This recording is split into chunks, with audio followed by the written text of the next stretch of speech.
In to continue work on a flood insurance bill, delaying increases in federal flood insurance premiums over 2012. At 11:15, the Senate will vote on 4 amendments to the bill. A final passage vote could come up later today as well. And now to live coverage of the U.S. Senate here on C-SPAN 2.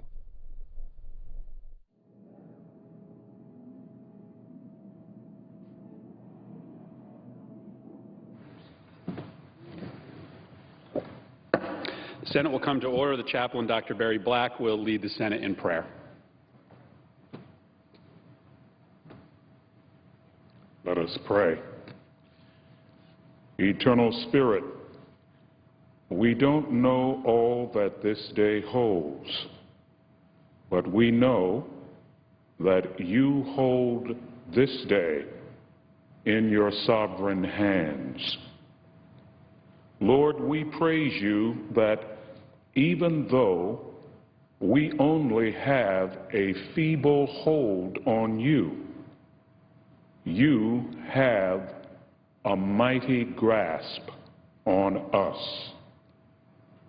Guide our lawmakers across their toiling hours, illuminating their moments with the light of your wisdom.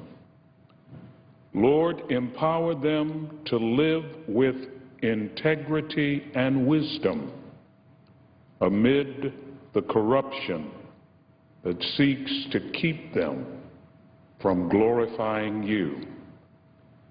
May they be unafraid to contend steadfastly for truth as you give them the ability to see it. Use their labors to hasten the day when justice and understanding will encompass our world. We pray in your great name. Amen. Please join me in reciting the Pledge of Allegiance to the flag. Pledge allegiance to the flag of the United States of America and to the republic for which it stands, one nation, under God, indivisible, with liberty and justice for all.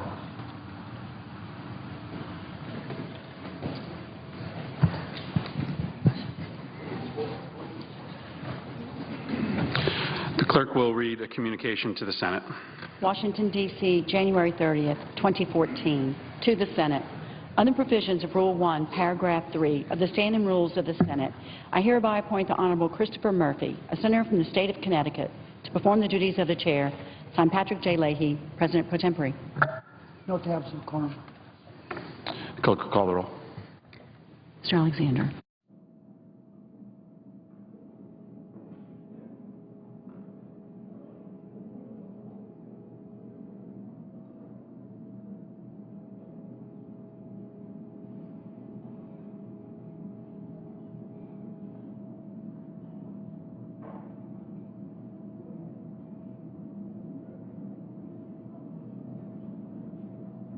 Mr. President. The Republican leader. Are we in a quorum call? We are. I suggest the quorum call be suspended. Without objection. Mr. President, earlier this week, President Obama explained to the American people what he hopes to accomplish in the year ahead. And I think it's safe to say that despite the hype, there wasn't a whole lot in this year's State of the Union that would do much to alleviate the concerns and anxieties of most Americans. There wasn't anything in there that would really address the kind of dramatic wage stagnation we've seen over the past several years among the middle class, or the increasingly difficult situation people find themselves in trying to find stable, good-paying jobs. There was no creative proposal for increasing mobility or opportunity for folks who need it most. Even more remarkable, the President completely ignored the serious hardship that folks in Kentucky and just about everywhere else in the country are dealing with right now as a result of his health care law. Just blew right past it like it wasn't even happening. There are serious issues that demand a serious response. And if for some reason the President doesn't want to face up to them or offer meaningful solutions, Republicans certainly will. We've got a lot of creative ideas on our side that speak to the day-to-day concerns of middle-class Americans. In the months ahead, we'll keep talking about them. In fact, just this morning, the House Republican leadership reached out to the President in an effort to solicit his help in encouraging the Democratic leadership here in the Senate to take up House-passed bills that do the types of things the President said the other night he supports. Maybe that would be a good use of the President's phone and his pen. But this morning, I'd like to take a moment to address something else the President didn't address on Tuesday, but that his administration is already quietly planning to do in the months ahead. I'm referring to the administration's radical new proposal to codify the same kind of targeting of grassroots groups that an independent inspector general determined the IRS had engaged in the run-up to the 2012 election. Now, I realize it just doesn't seem possible to a lot of people that the Obama administration would even think of touching an issue this radioactive after last year's scandal. But those who think that underestimate the extent to which this administration and its allies are willing to go to keep those who disagree with them from speaking out or participating in the political process. They underestimate the extent to which they're willing to go to hold on to power, and they forgot how speech is usually stifled. James Madison once wrote, "I believe there are more instances of the abridgment of freedom of the people by gradual, silent encroachments by those in power than by violent and sudden usurpations." That was James Madison. And that's just what's going on here. The fact is, right now, the Obama administration is getting ready to codify the same kind of intimidation and harassment of its political opponents that stunned the nation last year. And hardly anybody's talking about it, certainly not the President on Tuesday night. Well, it's time we start talking about it, because what the administration is planning here is nothing less than declaring a war, not just on its opponents, but on free speech itself. Here's their plan. The administration proposes to redefine political activities so broadly that grassroots groups all across the country that exist for the sole purpose of speaking out on issues of liberty or limited government or free enterprise or anything else that the administration doesn't want to hear about will be forced to literally shut down.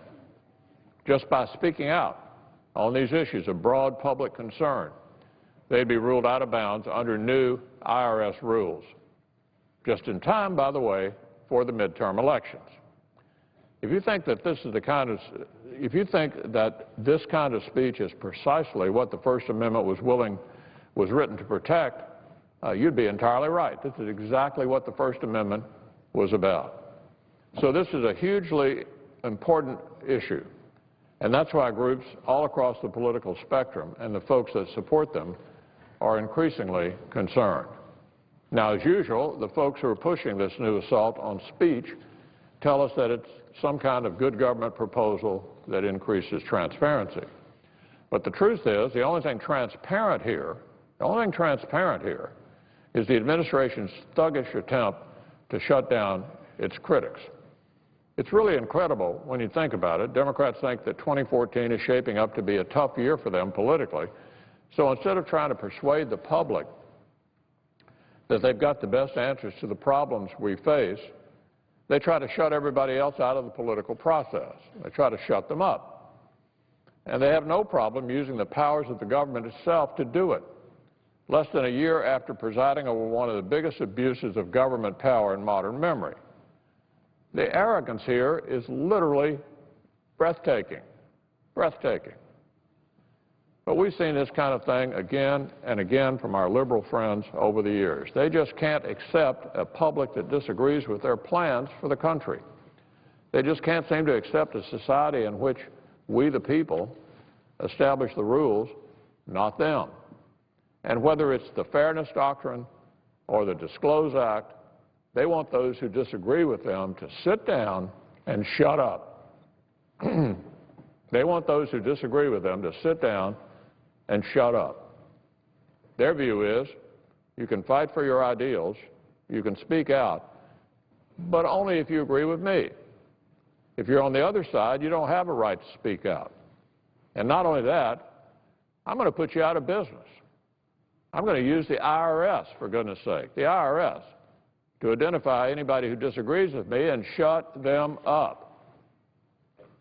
And I'm doing it through regulation because I can't pass it through legislation. This is just one way the President plans to go around the people's elected representatives this year. And every American needs to know about this abuse of power. Let me be clear. What the administration is proposing poses a grave threat to the ability of ordinary Americans to freely participate in the democratic process. Rather than reform the IRS and root out any hint of corruption or targeting of political opponents, they're now proposing to codify it. Fearful of losing the Senate, they've decided to double down. Instead of getting the IRS out of the business of policing speech, they want to make it the final arbiter of political speech.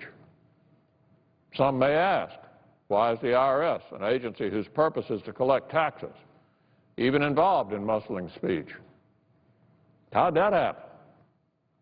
It's a very good question. It shouldn't be. And the administration needs to start explaining to the American people why it's engaging in this abuse of power, especially after last year. The administration may believe the smoke is cleared, but I don't think the American people see it that way at all. I think that if the American people knew what the administration was really up to, they'd react with the same kind of outrage they did last year about the targeting of conservatives by the IRS. And that's why the new IRS commissioner has a simple choice. Got a new IRS commissioner over there. He's got a simple choice.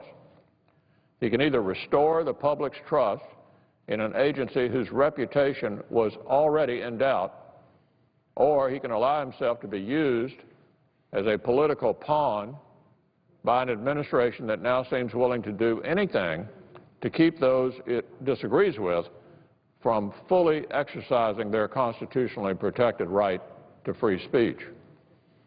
After recent scandals, the IRS shouldn't be getting more involved in what people can and cannot say, but less involved. Commissioner Koskinen must take a stand against this kind of thuggery and make it clear to a nervous public that his agency will not engage in any more government-sanctioned crackdowns on speech. You know, the President made what I think was a pretty revealing comment in a recent interview when he was asked about his inability to break through with certain Republicans. Rather than concede that they may have a different worldview or that they disagree with his approach to the issues of the day, the President blamed Fox News and Rush Limbaugh of somehow convincing folks that he's somebody he isn't. Well, I think a far more likely explanation is that the President does stuff like this. I think a more likely explanation is that in the 6th year of his presidency, he'd rather blow kisses to his liberal base than work with Republicans to create jobs and increase opportunity and prosperity for the millions of Americans who are really, really struggling out there. Rather than let people from one end of the political spectrum to the other duke it out through the robust public debate, he wants to use the IRS to drive conservatives right off the playing field. That, Mr. President, is a better explanation for why ordinary conservatives across the country aren't buying the idea that you're some kind of pragmatic problem solver instead of a liberal ideologue who seems more interested in shutting down your critics than in working with us to address the nation's most urgent problems. Just 2 nights ago, the President sought to unite the country around the argument that as Americans, we never give up. What I'm saying this morning is that even while he's saying that, he's also busy kicking the ladder out from under anybody who disagrees with him. That's just what this new IRS proposal does, and Republicans plan to fight it every step of the way. Now, Mr. President, I'd say to my friend, the Majority Leader, who deferred to me this morning, I have 2 more statements, so I'm sorry to detain him. It's my sad duty to report to my colleagues on a brave young Kentuckian who's been lost while serving his country. Staff Sergeant Ryan D. Austin of the U.S. Air Force passed away on August 6, 2013 in Maidstone in the United Kingdom. He had been stationed at Ramstein Air Base in Germany, and he was 25 years old.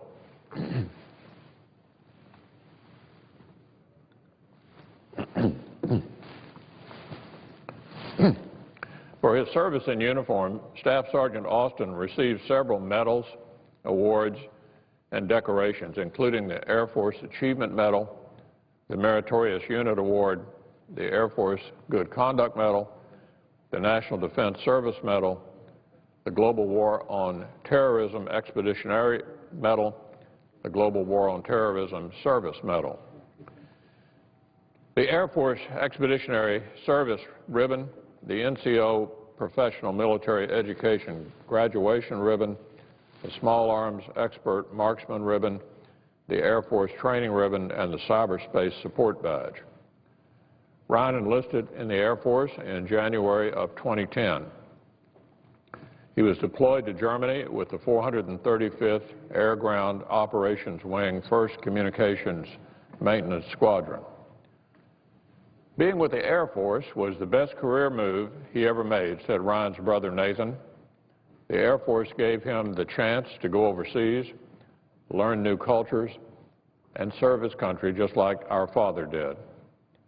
It made him feel he gave something back to his country as well as protect America.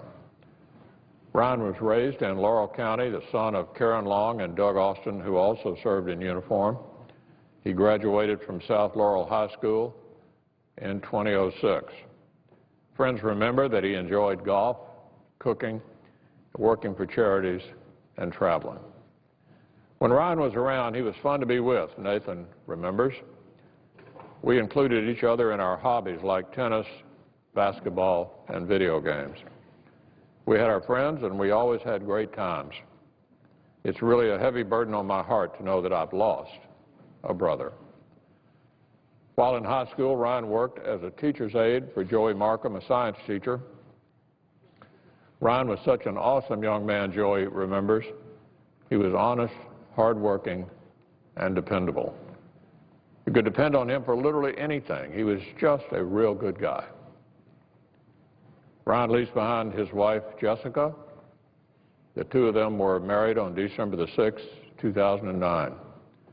At the time of Ryan's death, Jessica was pregnant with their first child. She had a boy named Braden Kane Austin. Ryan was really looking forward to being a father, his brother Nathan said. Charles Kohler is a friend of Ryan's and Jessica's who lived across the street from them when Ryan and Krista's husband were both stationed at Offutt Air Force Base near Omaha. She remembers the couple's joy at learning they would have a baby. When he found out and Jessica found out that they both would be parents, they were so overjoyed to start that new segment of their lives. Ryan was a family man devoted to his job, and he was very dedicated as an airman. A baby son lost his father and will never know him. Ryan's funeral service in Corbin, Kentucky was officiated by the pastor Daniel Carmack of Hawk Creek Church. Firefighters, policemen, county health care workers, friends, family, and even those who did not know Ryan but wished to pay their respects literally lined the town streets as the funeral procession passed by. Ryan received full military honors from the Honor Guard of Wright-Patterson Air Force Base.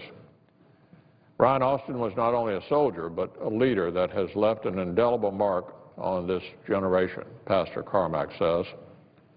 The pastor continued, Ryan will long be remembered as a devoted husband, loving son, leader to his generation, and always a friend. Although he was only 25, he proved the statement true that life is not measured in quantity, but in quality. And he lived his life to the full, with integrity and honor. Pastor Carmack, who was Ryan's youth pastor and watched this young man grow up, remembers that Ryan was a kid that always served others. And, Mr. President, I think it's clear that as an adult, a husband, a father, and an airman, Ryan's commitment to serving others only grew stronger. We in the United States Senate are thinking today of Ryan Austin's loved ones, including his wife Jessica, his son Braden, his father Doug, his brothers Nathan Austin and Dylan Wall, his sister Rachel Austin, and many other beloved family members and friends. Ryan was laid to rest next to his mother, Karen Long. I would like Ryan's family to know that the United States Senate honors Sergeant Ryan D. Austin's life of service. We're saddened by this very tragic loss, and we are grateful for his supreme sacrifice, which reminds us of the meaning of valor.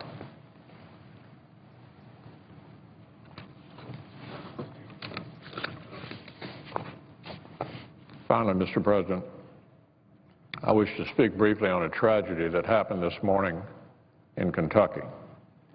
News reports are still developing, but we do know that a large house fire occurred in Greenville, which is in Muhlenberg County in western Kentucky. Fire official reports say multiple lives were lost in the fire, including children. There are 2 survivors who've been flown to Vanderbilt University Medical Center for treatment. Personnel from 3 fire departments, Greenville Fire, Graham Volunteer Fire, and Beechmont Volunteer Fire, responded to the blaze.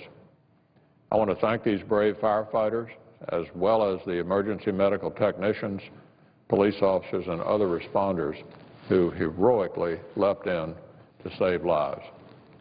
Elaine and I are hopeful for a speedy recovery for the 2 victims still alive, and we extend our prayers and condolences to the families of the souls lost in this destructive fire.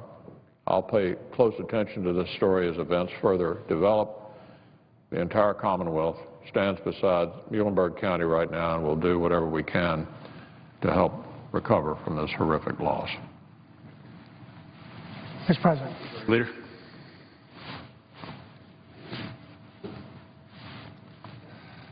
I'm sure not many people care, but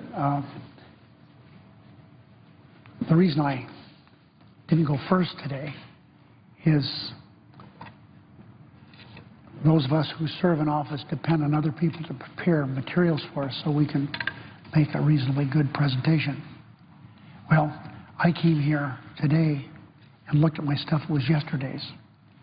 So I figured I'd be better off waiting until I got the right one, which kind of reminds me, Mr. President, of something I heard as a very young lieutenant governor in Nevada. This is a story, it's not true, but I've always remembered it. Or it may be true, it didn't happen to me. But it's always made me aware of the great work my staff does. A man is used to his staff preparing these remarks, flowery remarks, and always so very, very good. And he has a long speech he's delivering. He gets to page 5, and it says, "Okay, USOB, you're on your own," and the rest is blank. So I remembered that today and figured I'd better wait and get my office to bring the right speech. Mr. President, I now move to proceed to count number 297. Clerk will report. Motion to proceed to calendar number 297, S. 1950, a bill to improve the provision of medical services and benefits to veterans and for other purposes. Mr. President, following my remarks, there will be the time until 11:15 is going to equally divided and controlled, dealing with flood insurance. At 11:15, there will be up to 4 roll call votes in relation to the amendments to that bill. Following those votes, the Senate will recess until I ask unanimous consent that the recess was originally scheduled until 1:50, until 2 o'clock. And that will still be the case, except, Mr. President, I would ask unanimous consent that on the passage of S. 1926 as amended, the votes start at 1:50, with all of the provisions of the previous order remaining in effect. Without objection. We expect to receive momentarily a conference report to accompany the Farm Bill today. We'll work on getting an agreement to move forward on this today. Mr. President, here in the Senate, we work closely with so many people, but no one do we work more closely with than the court reporters. They're right in here, right in our face every time we talk, taking down a verbatim transcript of what we say. And they work extremely hard. I mean, we went through a period of time when we were working through all these nominations that they went for days without going home. They had a cot in their office, and they never missed a beat. And I always watch very closely the court reporters because my brother, who's 22 months younger than I am, was a court reporter. He retired from doing that, but I watched him work so hard. And court reporting is extremely difficult. It's very tense. If you're in court, we rarely have court reporters who take what we call a daily. They'll have a couple of court reporters, and they'll, during a trial, they'll transcribe their notes sometime later. But with here in the Senate, they transcribe their notes now, immediately. And the reason I mention that today is we have one of our reporters is going to retire. Joel Breitner has been here for 3 decades in the Senate. Prior to coming here, he was a court reporter. He has this designation now as this young woman in front of me is transcribing what I say as an official reporter for the United States Senate. Joel began working here in this body in 1987 after having been a court reporter already for 23 years. During his time in the reporter's office, he's witnessed both innovation and a lot of history. He was one of the first reporters to use computer-aided transcription, which is a modern miracle, it really is, because these stenographic notes they take down, at the same time that take down those notes, it's already transcribing the shorthand notes into English. And that is the way it used to be. I can remember my brother and, of course, Joel, who was one of the first here in this body to use the computer-aided transcription, did what my brother did. Took down with your machine, you took down what people said, and then you would go back to your office and you would look over your notes and transcribe them, and then either you would type them up or have someone do so. So it was a lot of work. It's still a lot of work, but it's a lot different than it used to be. He is one of the first, if not the first, in this body to use this computer-aided transcription, and it really helped modernize the Office of Official Reporters. He's reported historic events, countless numbers of them. President Clinton's first inaugural address, his impeachment. And over the years, he's been a friend and resource to the Senate pages. Joel is a very nice, quiet person who I will miss. I always, we cross, I always see them, I say saddling up again, putting on the heavy equipment that they wear during the time they're here. They work very, very hard, and they transcribe every word that we say. There are times I wish they hadn't, but they did. Mr. President, it's no surprise with the affection that he has shown, Joel has shown for the pages, that Jamie, one of his children, has been a Senate page. So I thank him on behalf of the entire Senate for his years of service, not only senators, but everybody, for his years of service in the reporter's office, and I congratulate him on a very distinguished career. I wish him the best in retirement, and I know that he'll enjoy spending more time with his children and with Carol, his wife of almost 3 decades. Mr. President, I think that I need to comment on not all of that my Republican colleagues said, counterparts said, but I do have to comment on part of it. The President gave a good State of the Union address to the President, to the country, I'm sorry, on Tuesday night. And it was a dramatic speech, and he called upon us to work together. You would never know that from what the Republican leader said today. But he also said that as President of the United States, he has power to do things when the Senate finds itself bogged down, as we have been, with countless filibusters.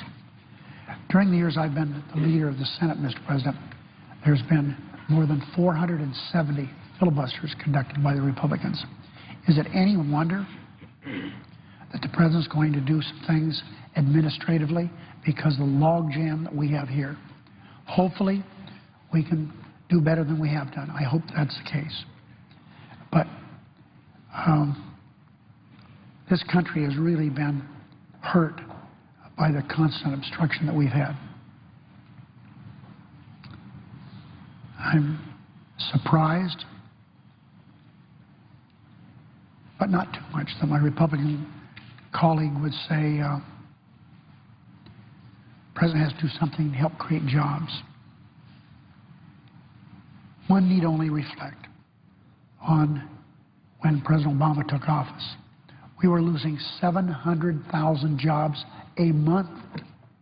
And because of his patience and wisdom and the fact that he had a Democratic Senate and Congress the first 2 years he was president, we were able to do some terrific things for the country. Since then, as we know, the Republican leader said his #1 goal was to defeat Obama for re-election. And that's how the Republicans have legislated. For 3 years, they've done everything they can to stop the country from moving forward. They actually did it during the first 2 years he was president, but they didn't have the power to do much then except obstruct, and we had enough votes to overcome their obstruction.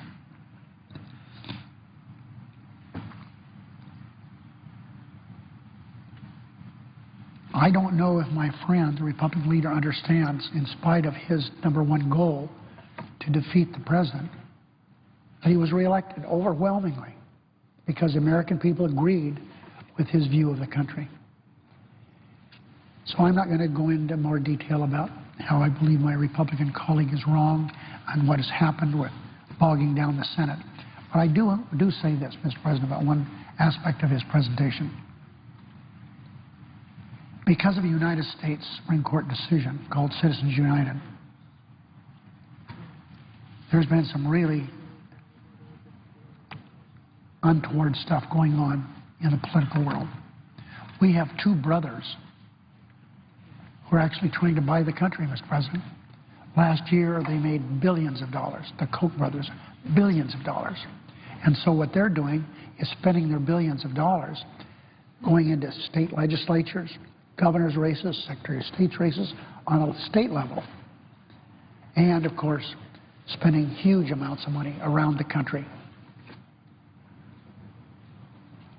attempting to defeat Democrats, both in the House and the Senate. Mr. President, the Republican leader has long been an opponent of campaign finance reform. This has been part of his career. So it's no surprise that he opposes the administration efforts for greater disclosure. The abuse here is not the administration enforcing law, but folks like the Koch brothers pretending to be social welfare organizations. The presiding officer has dedicated much of his life to improving the social welfare of people from his state. And these social welfare organizations are extremely helpful to do things to help people who have problems. But the Koch brothers aren't a social welfare organization when they're plainly acting as political organizations, spending tens, hundreds of millions of dollars on political activities, nothing dealing with social welfare. folks who act as political organizations should have to disclose where the money comes from. As you know, Mr. President, the Koch brothers hide all their campaign efforts. They disguise themselves, with rare exception, as social welfare organizations, with all these fancy names going after people who are trying to improve the country. So, Mr. President, we have today the good fortune of being able to complete legislation on an extremely important part of our country. I'm sorry, I didn't say that right. We have an important piece of legislation we're going to pass today to improve the ability of our country to prosper. The bipartisan measure called the the Flood Insurance Bill will protect the nation's recovering housing market and save consumers money. I thank Senator Menendez, Chairman of the Banking Committee, and Chairman Landrieu, who is Chairman of the Small Business Committee and has done a wonderful job, these two working together with Senator Isaacson for their leadership on this issue. I look forward to a strong bipartisan vote on this measure this afternoon. I would note that the bipartisan agreement to vote on a reasonable number of relevant amendments and on final passage of the flood insurance measure is exactly the kind of agreement Republicans have rejected on other legislative priorities.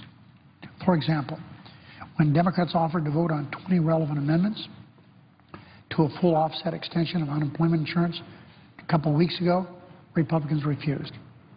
Since then, 150,000 more Americans have lost emergency benefits that were helping them stay above water while they look for work.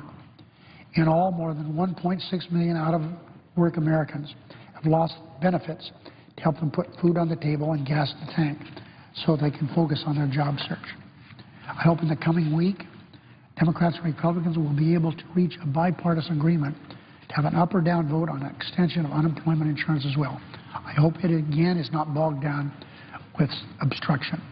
I'm confident that we have the opportunity to do that, and we should do it. Millions of fellow Americans are counting on us to do this on an affirmative basis. While we work toward an agreement to restore unemployment benefits, the Senate will also, as I mentioned earlier, consider the Farm Bill Conference Report. America's farms and ranches are the most productive in the world and support 16 million private sector jobs. Smart farm policy will help American farmers thrive, an important part of our work to keep the economic recovery rolling. The Farm Bill will create jobs and cut taxpayer subsidies and save $23 billion, which will be used to reduce the deficit. And I would also note, Mr. President, we've done an admirable job of reducing the debt. Do we need to do more? Of course we do. But we've already reduced the debt during the Obama years by almost $3 trillion. And if we could get the Republicans in the House to agree on the bill that we passed here dealing with immigration reform, it would be another $1 trillion to reduce the debt. And I would also note, as I indicated earlier, when 700,000 jobs a month were being lost during the Obama years, we've created more than 8 million jobs. We need to do more, and we need to do more, that's for sure, and the Farm Bill will help that. The Farm Bill will create jobs and cut taxpayer subsidies and save $20 billion, which we'll use to reduce the debt and the deficit. The bill includes important reforms to farm programs. And while this measure doesn't include as much funding for programs that reduce hunger as a number of us would like, it's a good compromise and will protect needy families. Senator Stabenow from Michigan has been the chairman of this committee. She has worked so hard for years to get this done. We've passed it twice here in the Senate. We have struggled to get something done in the House, and finally we were able to get this done under her leadership. Would the chair announce the business of the day? Under the previous order, the leadership time is reserved. Under the previous order, the Senate will resume consideration of S-1926, which the clerk will report. Counter number 294, S-1926, a bill to delay the implementation of certain provisions of the Bigger Waters Flood Insurance Reform Act of 2012 and to reform the National Association of Registered Agents and Brokers and for other purposes. Under the previous order, the time until 11:15 a.m. shall be equally divided, and control between the two leaders or their designees, with Senator Menendez and Toomey or their designees controlling the final 10 minutes. Mr. President. The senator from New York.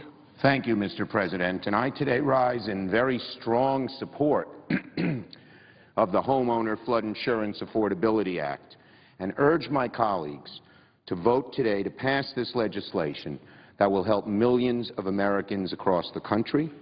First, I want to recognize the admirable leadership of Senators Menendez, Isaacson, and Landrieu for helping put together such a strong coalition amidst some of the challenging political headwinds. Senator Landrieu particularly has been like Paul Revere in the night, calling our attention to the detrimental elements of the Biggert-Waters bill, but for continuing to emphasize this bill's importance of states from coast to coast. Senator Menendez and I share the New Jersey coast, as the New York-New Jersey coast, as do you, Mr. President. And that, of course, has been devastated. So let me just say briefly what has happened here. Literally, thousands, tens of thousands of Americans will lose their homes, middle-class Americans, working-class Americans, poor Americans, if we don't pass this legislation. Very simply, Biggert-Waters was not followed. Before increases were to go into effect, an affordability study was to be done. It was not. And as a result, we are having thousands of dollar increases.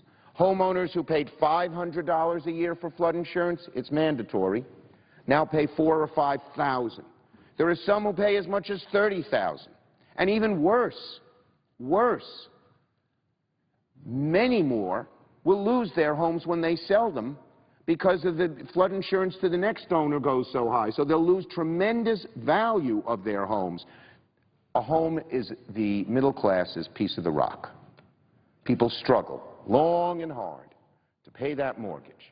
And when they're in their later years, their 50s, 60s, 70s, I guess 50s isn't later years these days, but when they're in their 50s, 60s, 70s, this is what they have. Their nest egg is their home.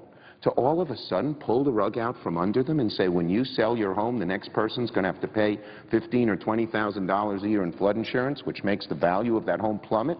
So unfair. And we have additional unfairness in our state of New York, as well as in the neighboring state of New Jersey. People who were devastated by Sandy struggled to rebuild their homes, and all of a sudden are getting walloped with huge flood insurance bills, which they can't afford. They're in debt already. So to allow this to go on makes no sense. If Americans ever wanted government to act, it's in these types of situations, where an unfairness, unrelated to any individual action of these homeowners, clobbers them, takes away their financial security, takes away their home, makes life miserable. And so the bottom line, Mr. President, is that we have to pass this bill. It makes no sense when we required a study before imposing devastated rates increases on homeowners to see what the effect would be to put the rates into effect. It's putting the cart before the horse. If it's not backward thinking, I don't know what it does. It makes no sense to do this. The Toomey amendment will come forward, and it's basically not passing any bill, because the Toomey amendment says that put all the cost on these middle-class and working-class homeowners quickly. Doesn't have any limits, and would do the same exact thing. So anyone who thinks the Toomey amendment's a palliative, you may as well just vote against the bill. The good news here, Democrats and Republicans have come together. This is how this body should work. We've allowed a limited number of amendments on each side. I was glad to hear the minority leader the other day talk about how this is how the Senate should work. We agree.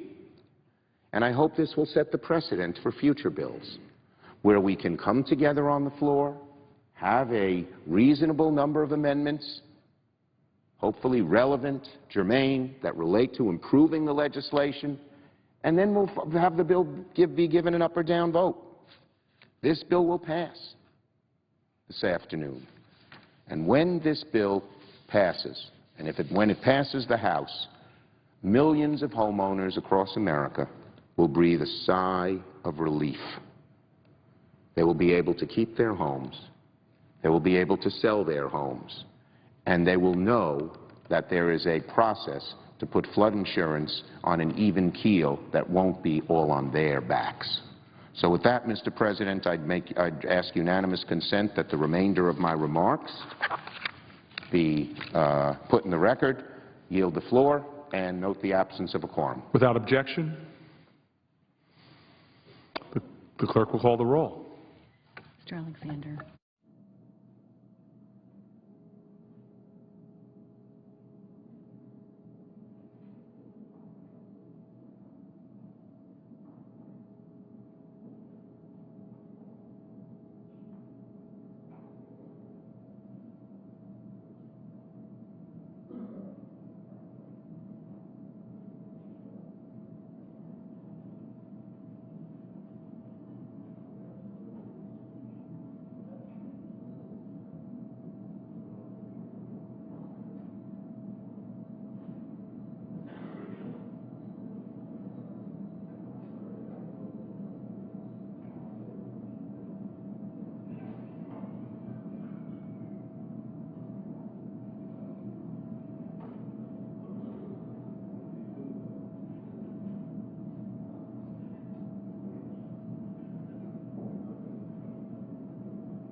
Senator from Louisiana. Thank you, Mr. President. I'd like to ask unanimous consent to dispense with the quorum call. Without objection. Mr. President, I understand that Senator Toomey and Senator Menendez will be coming down to the floor to have the last 10 minutes of this debate. So I wanted to take just a moment to come to the floor to thank all of my colleagues for their, those that helped so much, particularly in the early days, a year and a half ago, to help make this bill possible today. This truly was a team effort, and I really appreciate the compliments from my colleagues about the leadership that I provided, and I'm happy to do so. But believe me, this never would have happened without a great team that was built to spread the word about the disastrous consequences of a law that had good intentions, but really horrific ramifications on people all over the country. And because this is not just a coastal issue that affects your state, New Jersey, or my state, Louisiana, we had some extraordinary senators step up, like Senator Heidi Heitkamp, like Senator Joe Manchin from West Virginia, not an ocean around or in sight. We had other senators step up that do not have coast, but that have states and subdivisions and communities and cities and rural areas that are in desperate need of a strong, good, solid, affordable, and sustainable flood insurance package for this country, a flood insurance program. Some people thought that's what we were getting in Biggert Waters, but it soon became clear, literally before the ink was dry, that it wasn't going to work. And sometimes mistakes are made, and when they are, we've got to step up and fix them as quickly as possible. It's taken us longer than it should have because some senators have not had an open mind or an open heart. They've not really dealt in the best of faith. But despite all that, we're here today because a number of senators stood up, and I want to read their names into the record. Senator Thad Cochran from Mississippi, Senator Jeff Merkley from Oregon, Senator John Hoeven from North Dakota, Senator Tim Scott from South Carolina, Senator Heidi Heitkamp from North Dakota, Roger Wicker from Mississippi, Senator Vitter from Louisiana. Senator Chuck Schumer was particularly strong and a leader. Senator Kirsten Gillibrand from New York, Senator Ed Markey from Massachusetts, as well as Elizabeth Warren from Massachusetts, who were early supporters of this bill. Senator Bill Nelson of Florida, Senator Rubio of Florida, particularly Senator Nelson, who got on this bill early and began educating people, not only in Florida but around the country. Senator Al Franken from Minnesota, Senator Joe Manchin, Senator Bob Casey from Pennsylvania, another senator that has no ocean, but Pennsylvania has, I think, the most new FEMA maps of any state in the union. The people of Pennsylvania would really be affected if our bill doesn't pass, and even the amendment that is being offered by one of their senators does not solve their problem, and it's unfortunate, and I hope that people will vote strongly against the Toomey amendment. Senator Kay Hagan from North Dakota, of course, yours truly in the chair, Senator Cory Booker, who came on early and was a huge supporter as soon as he got here. I think this was one of the first bills that you co-sponsored, and I could not be more grateful, and I know the people of New Jersey are grateful for your leadership. Senator Lindsey Graham of South Carolina, Brian Schatz of Hawaii, Richard Blumenthal of Connecticut, Jack Reed of Rhode Island, Senator Sheldon Whitehouse of Rhode Island, Lisa Murkowski from Alaska, Ron Wyden from Oregon, Susan Collins from Maine, and Senator Debbie Stabenow from Michigan. Obviously, Senator Menendez was our leader on the Democratic side, and we would not be where we are today without his leadership and without the commitment of Senator Harry Reid, who from Nevada, but recognizes that he has a flooding problem as well, that this is not just a coastal issue, that stood up early to tell us that if we could build a strong coalition, if we could build, 60 plus, he would help us to get to a point where we could actually have a debate on amendments, vote them up and down, and then move this bill with the strongest vote possible to the House of Representatives, where I'm proud to say there are 131 co-sponsors on this bill. And that number is growing every day because as people hear about what's happening, understand, get notices from their insurance companies, which, by the way, are taking 30% of every policy off the top and assuming virtually no risk, which is an issue we have to address. It's not addressed in this bill, but as people understand that they're going to be clamoring for real change, something that helps taxpayers for it to be sustainable, that understands the climate issues that are affecting this program, that helps middle-class homeowners be able, as Chuck Schumer said, as Senator Schumer said, to stay in their homes and not lose all the equity that they've literally worked for not only their entire life, but potentially for 2 generations of work have gone into building equity. Sometimes 3 generations of work have gone into building equity in homes just for a misguided piece of legislation to swipe away from them in the blink of an eye. So I hope that people will vote strongly against the Toomey Amendment. A vote for the Toomey Amendment will signal a vote against our efforts for reform. Now, he will say that his efforts are here to reform. They'll only allow raises of 25% a year. There is no cap on his bill. There are no requirements for an affordability study. There are no requirements for accurate FEMA mapping. His bill is a red herring and a distraction from what we're trying to do. So our bill, the Menendez-Isaacson bill, and Johnny Isaacson deserves on the Republican side so much credit for organizing his team and for the minority leader, the senator from Kentucky, for his help in getting us to this point. I wanted to thank him. I also want to thank a very important group that's G&O Inc., Greater New Orleans Inc., which is a economic, 16-parish economic coalition in our state made up of parish presidents and elected officials and university presidents that really focus on the economic vitality of our region. Michael Heck is the executive director, extremely talented young leader. They recognized immediately, as I brought to their attention the problems in Biggert Waters, they recognized immediately the disaster that it would be to the 16 parishes that they represent. Not only did they step up and help us to organize all of our 16 parishes, but they began immediately to reach out to New Jersey and to New York and to Pennsylvania and to California and to Oregon, to reach out to the bankers, to the realtors.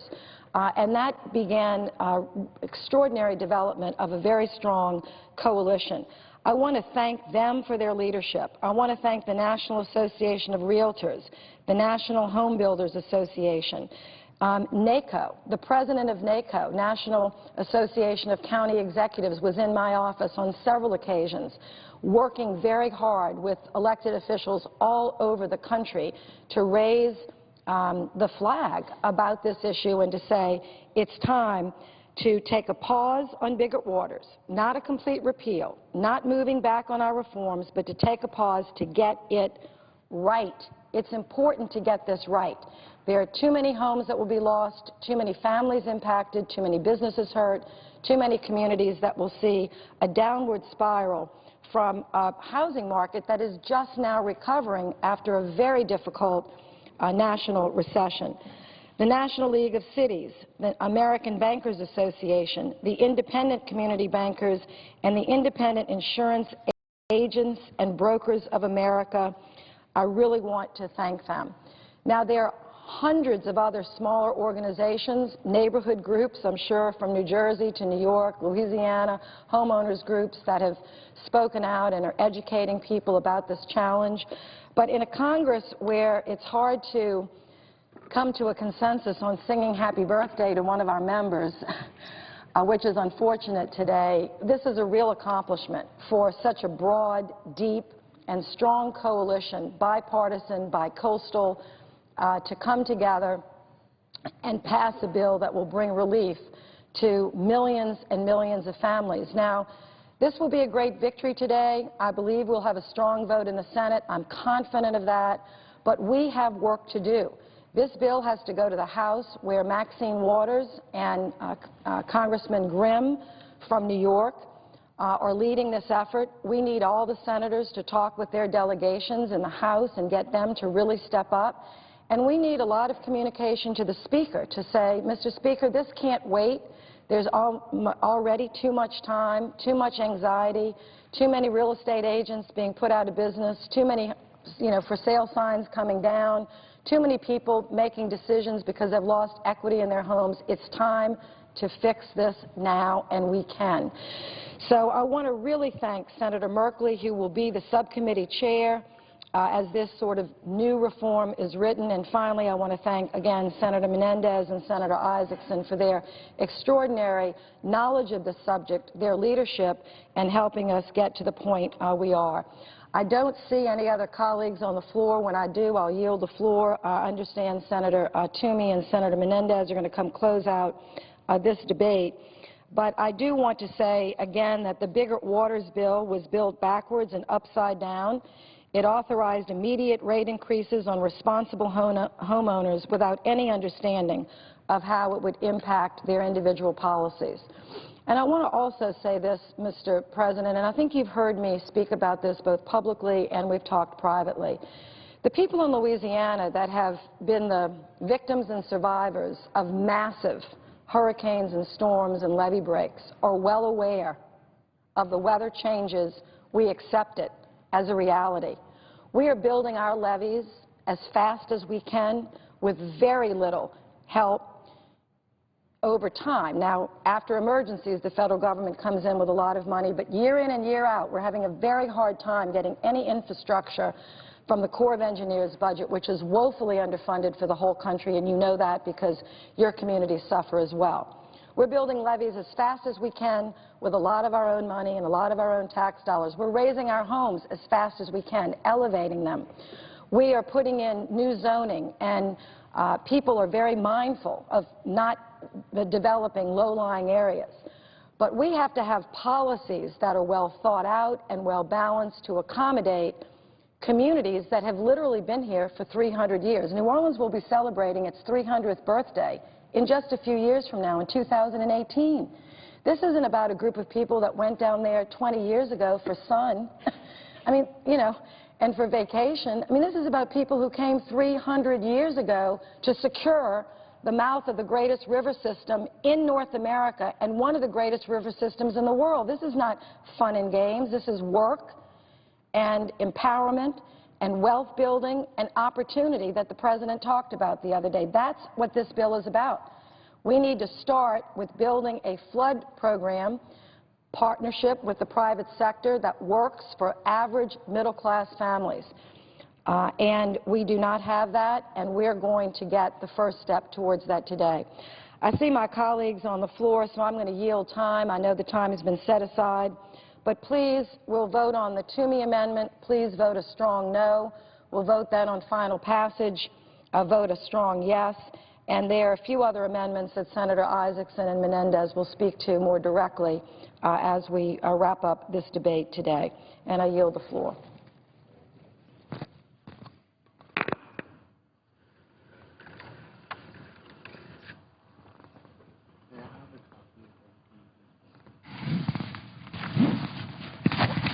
Mr. President. The senator from New Jersey. Thank you, Mr. President. It's good to see my colleague from New Jersey in the